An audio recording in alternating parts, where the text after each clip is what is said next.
Shalom, saudara-saudara yang dikasihi Tuhan Yesus Kristus. Selamat pagi, damai sejahtera Allah Bapa dan sukacita Roh Kudus menyertai kita semua. Kiranya kasih dan hikmat Tuhan Yesus Kristus memberkati dan menolong kita untuk melakukan tugas dan pekerjaan kita masing-masing.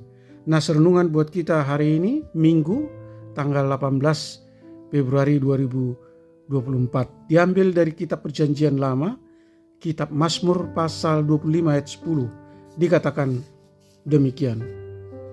Segala jalan Tuhan adalah kasih setia dan kebenaran bagi orang yang berpegang pada perjanjiannya dan peringatan-peringatannya. Demikian firman Tuhan. Tema renungan, jalan yang benar di hadapan Tuhan. Saudara yang dikasihi Tuhan Yesus Kristus, kompas adalah petunjuk arah yang sering dipakai di hutan, laut, udara, dan padang pasir, dan di tempat-tempat yang tidak mempunyai jalan yang pasti. Dapat dibayangkan jika seorang nahoda tidak memakai kompas di tengah laut, maka kemungkinan besar kapalnya tidak akan sampai ke tujuan yang sebenarnya. Demikian juga halnya dengan orang yang berjalan di tengah hutan. Jika dia tidak mengerti arah, maka kemungkinan besar dia akan kehilangan arah dan susah mencapai tujuannya. Dalam perjalanan kehidupan, kita sangat membutuhkan arah yang pasti. Hal ini jugalah yang terjadi dalam kehidupan Raja Daud. Ia sangat membutuhkan arah yang pasti dalam kesulitannya karena banyaknya musuh yang mengancam hidupnya. Raja Daud sangat membutuhkan petunjuk arah yang berasal dari Tuhan. Dalam nas ini, kata jalan dapat kita temukan sebanyak 5 kali yang menunjuk kepada pertolongan Tuhan. Inilah kompas yang diyakini Raja Daud dalam hidupnya. Saudara yang terkasih di dalam Yesus Kristus, pengalaman Raja Daud ini mungkin juga dapat kita alami dalam kehidupan kita. Banyak hal yang dapat membuat kita tersesat, misalnya masalah ekonomi, penyakit, anak-anak yang sangat susah untuk diarahkan, masalah suami istri, mertua, tetangga, pekerjaan, dan lain sebagainya. Hal-hal tersebut dapat membuat kita terdesak dan akhirnya tersesat. Nas kita menjadi jaminan bahwa Tuhan akan bekerja dengan kita asalkan kita mau berpegang pada perjanjian dan perintah-perintahnya. Untuk itu, saudara yang terkasih di dalam Yesus Kristus, marilah kita menyerahkan segala pergumulan kita kepada Tuhan dengan kerendahan hati. Maka Tuhan akan menaruh belas kasih-Nya kepada kita. Amin. Mari kita berdoa.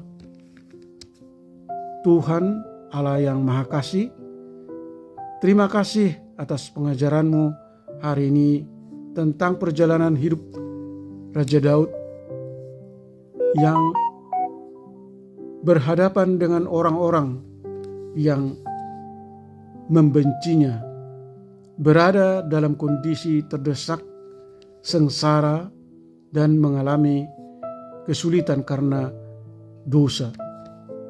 Mengalami persoalan yang berat ini, Daud tidak putus asa. Dia tidak mengeluh atau marah kepada Tuhan. Tetapi Daud tetap berdoa dan percaya kepada pertolongan Tuhan. Daud mengangkat jiwanya kepada Tuhan, mengarahkan matanya tetap tertuju kepada Tuhan, menanti-nantikan pertolongan Tuhan. Oleh karena itu Tuhan, tolong kami supaya kami mampu meneladani perbuatan Daud dalam membangun iman percaya kepada Tuhan. Sadarkan kami supaya dalam menjalani hidup ini mengenal Tuhan dan firman Tuhan dan menyadari pengalaman hidup bersama Tuhan, supaya kami jadikan itu sebagai dasar pertumbuhan iman kami. Pertumbuhan iman, percaya, dan cinta kasih yang semakin kokoh dan kuat kepada Tuhan. Biarlah kami senantiasa menanti-nanti pertolongan Tuhan, tetap berharap kepada pertolongan Tuhan untuk menyelamatkan hidup kami, dan supaya kami menjalani hidup ini dengan hidup benar, hidup kudus. Kiranya Tuhan memberkati semua para pendengar renungan pagi ini.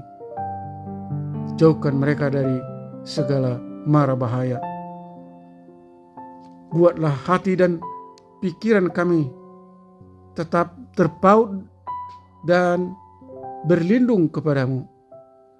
Berkati usaha dan pekerjaan kami. Sembuhkan mereka yang sakit, topang mereka yang lemah dan berbeban berat. Hibur mereka yang berduka. Jadikan kami menjadi pribadi-pribadi yang selalu haus dan rindu bersekutu dengan Tuhan dan taat melakukan kehendak-Mu. Terima kasih Tuhan, kami telah berdoa dan mengucap syukur dalam nama Tuhan Yesus Kristus. Amin. Shalom. Selamat hari Minggu. Tetap sehat. Tuhan Yesus memberkati.